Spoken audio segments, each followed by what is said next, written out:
Hey guys, welcome back for another video. Welcome to my channel. So today what we are gonna see is how to activate the Dynamic Pro and Enduro Pro.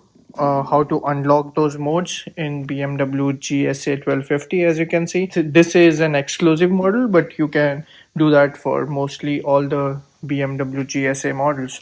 So underneath this seat, so not many people know this, if you turn the key clockwise, you basically unlock the rear seat, and then if you do it counterclockwise, you unlock the front seat. And underneath your front seat you will see this USB plug-in kind of thing, and this basically contains the Pro modes that you can plug in and activate. I'll show you where you need to plug in. First of all, let me turn the bike on to show you the modes that I have currently on bike. So as you can see, when I press this mode, I just see dynamic, enduro, rain, road. I don't see pro modes here.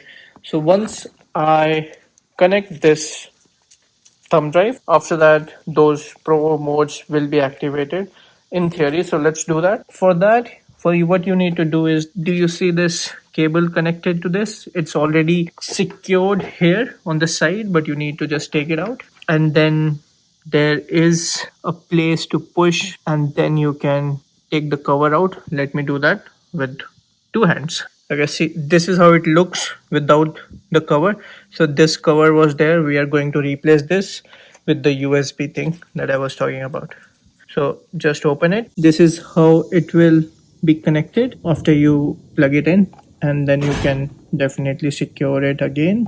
So let's do that. I hope that's secure. We're going to take this piece again and put it underneath the seat, so that in future if we require it, it will be there.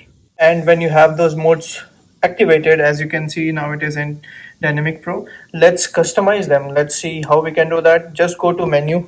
That button is here. In the settings, you can go there. In vehicle setting, you see this RDC, HSC Pro, Enduro Pro, and Dynamic Pro riding modes. And this is where you can basically change the engine performance and DTC. You can change those things. You can also look at this Enduro Pro and change how your ABS will behave. You can basically turn it off if you need to. So all these things are unlocked for you once you have these pro modes on. So guys, if you like this video, give it a thumbs up, subscribe to my channel, and see you in the next one.